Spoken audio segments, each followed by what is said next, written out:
In this post-apocalyptic world, Anne is a lonely survivor living on a farm with her dog. She often visits a rundown town to gather supplies, making sure to cover her whole body to protect it from radiation and carry an oxygen tank to avoid breathing contaminated air. Anne's farm is in the valley, so she has to walk a long way whenever she goes to town, but it's worth the hassle to stay safe. Apparently, the valley isn't contaminated. After every supply run, she also makes sure to wash her body thoroughly. At night, her dog sleeps in the same bed to help her with the loneliness. Most of the time, she's pretty bored. Her routine includes checking the farm animals, the fences, and the traps she set up in the forest. Her dog helps her search for rabbits by following their smell. One day, Anne is shocked to find an abandoned vehicle on the road. She comes closer to investigate, but at that moment, her dog warns of a presence nearby. They run to hide in tall grass and watch as a man in a protective suit comes to pick up his wagon before continuing his journey. Shocked by the presence of another survivor, Anne follows him in secret. The guy uses a device to confirm this area is radiation-free and finally removes his helmet to breathe the fresh air. Anne watches John scream in excitement while he takes off his suit too. When it comes out of hiding, she finds John washing up under the waterfall. She rushes to tell him to get out, but since she's carrying her hunting gun, John thinks she's threatening him and points his own gun at her in return. He shoots in the air while demanding to know where the others are, so Anne puts her hand up and warns him that the water is contaminated. A terrified John quickly runs back to his wagon and uses his device to confirm he's been bathing in radiation. As he starts to puke, he rushes to get a syringe with medicine and desperately asks Anne to inject him. His screaming makes her wary, so he throws his gun away, swearing that he won't hurt her, and Anne gives him the injection. Anne offers to take him to her house. John explains that he'll need medicine once a day and asks her to burn his clothes. He covers his body before following her, also asking her to burn his body if he dies at the farm. Anne washes John with clean water, making sure to give him a good scrub. Then she has to drag him to the bed since he can barely walk. In the morning, Anne returns to the wagon and picks up John's things, including pictures of him with a woman. As days pass, Anne continues to take care of John, always checking his temperature, feeding him good food, and giving him the injections. At night, she can't sleep because she can hear his bed shaking when his body trembles because of the fever, so she spends long hours putting wet napkins on his body to calm him down. After accidentally falling asleep by John's side, Anne wakes up and prays for his recovery. She also goes to the chapel to play the organ as part of her prayers. Eventually, John recovers and can leave the bed, although Anne still has to help him walk. She explains that her dad told her family to stay on the farm because the valley would protect them. Her family left one day to look for other survivors and never came back. John can't understand why the valley isn't contaminated, and the lack of explanation really annoys him, but Anne distracts him with a hug. The next morning, John notices that Anne is taking care of the plants manually, so he checks the house's library and reads some texts about farming. Then he approaches Anne, although he's too weak to help her yet. She tells him she can't use the tractor because it ran out of gas and the pumps don't have electricity. John tells her how to work the pumps manually, so Anne rushes to the gas station and is very excited to finally get gas. At the house, John watches her from afar using the gun scope. Moments later, Anne is happily taking care of the crops with the tractor, and the dog excitedly chases after it. That night during dinner, John watches Anne pray before eating. Then he tells her that he survived because when the incident happened, he was working in a government bunker as a researcher. He eventually left the bunker because he felt trapped and wanted a real life again. Anne wonders if he was looking for his wife and mentions the pictures, but John says that the woman wasn't his wife. When it's time for bed, Anne keeps her door open on purpose. John notices her bare legs but still goes to his own room. The next day, Anne goes fishing on the pond and takes the chance to go for a swim, often exchanging looks with John while he watches her. Afterward, they cook the fish together, and Anne explains that the pond comes from the same pocket of water as the well, which supposedly is underground. The pond will freeze in winter, and Anne explains how difficult it was to survive last time because her house generator broke. When they go back, John inspects the generator and confirms that the engine is fried. Anne blames herself for connecting the DVD, but John tells her that the generator is very old and would have broken down anyway. Then Anne makes a joke about school projects with potatoes, which gives John an idea.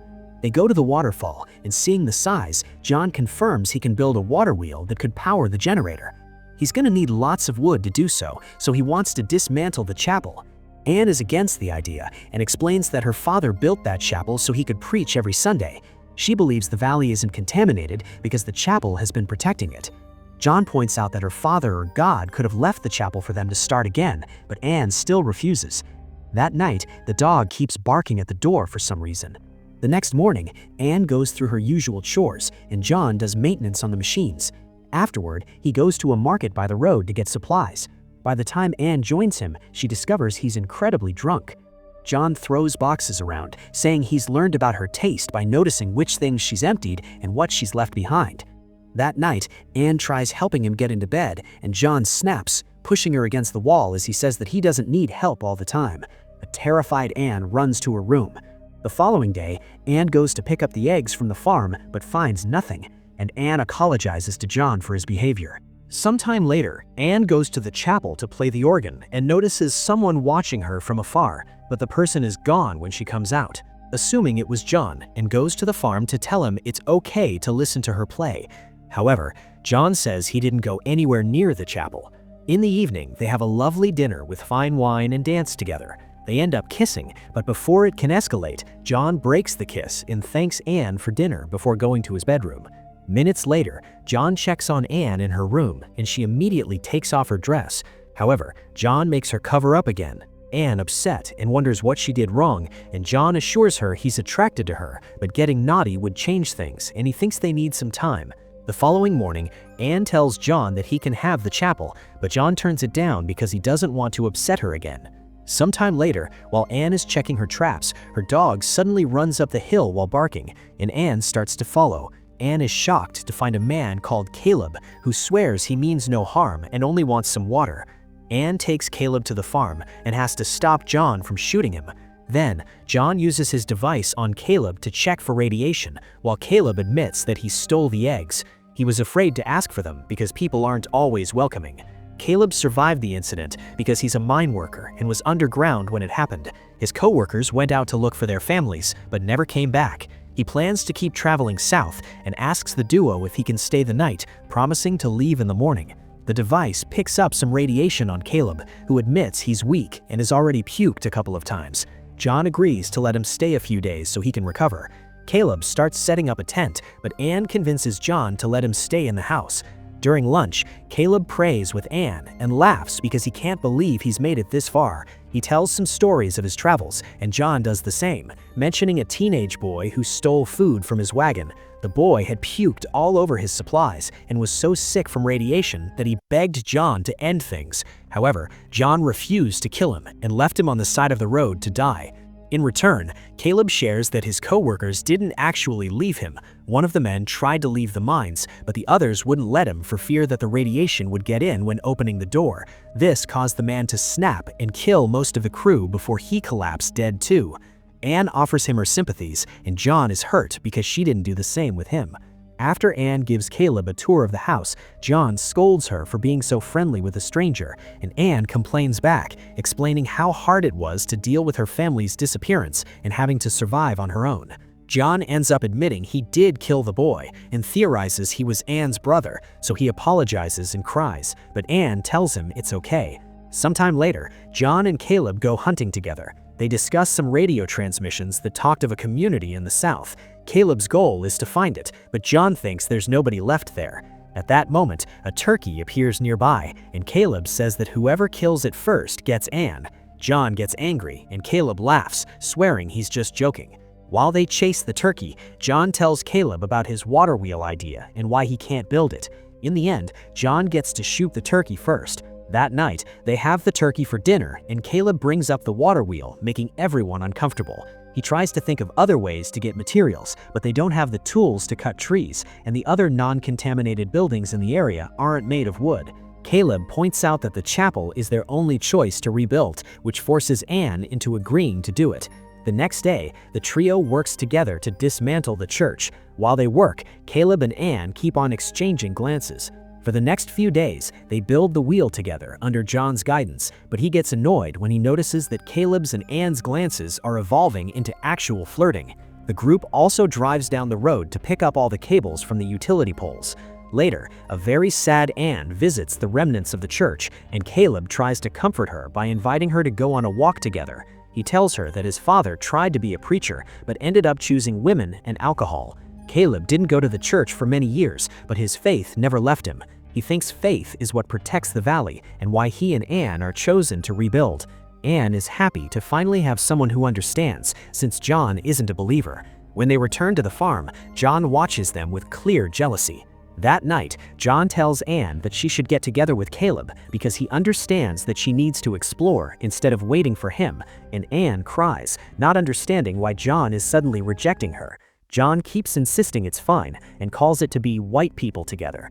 Days continue to pass, with everyone working on the wheel, while Anne keeps wondering what to do with the men in her life. To install the first half of the wheel, Caleb puts on the suit and risks getting into the contaminated water, which allows them to make great advances. That night, they celebrate their work with wine, music, and cards. They end up jumping into the pond and playing a game to find a bottle. However, John feels like a third wheel because the others keep sharing looks and teaming up. On their way back to the farm, John breaks down and tells him that he loves her, but Anne doesn't say anything in return. At the house, Anne gets in bed with John. However, he's so drunk that he instantly falls deeply asleep. Tired of waiting for John and dealing with his drinking problem, Anne goes to Caleb and they get naughty in the bathroom. The next morning during breakfast, Caleb gently pets Anne's head in front of John, and she feels so uncomfortable that she leaves the table. The men agree to continue working without her, but they still discuss how special she is. Caleb wonders if John wishes he'd never shown up, but John denies it, saying he'll complete the wheel thanks to Caleb. This makes Caleb laugh. He says that he doesn't believe John's words and that he can tell he's jealous. He even admits he may stay on the farm instead of searching for the community.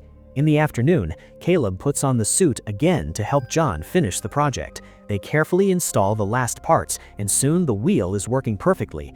After a short celebration, Caleb starts climbing back and slips on the wet rocks. Luckily, John holds the rope tightly, keeping him from falling. Then, Caleb safely makes his way to the top, only to slip again. John grabs the rope at the last second, but doesn't move. He exchanges a serious look with Caleb as he wonders what to do. Sometime later, John returns to the farm, and Anne tries to apologize for last night. John interrupts her to explain that Caleb left to look for the community in the south. Anne refuses to believe it and goes looking for him, but no matter how much she runs, she can't find him. John finishes all the connections, and the farm finally has electricity. When Anne returns, she discovers that John has moved the organ to the barn. She sits down to play, and John is happy to enjoy her music.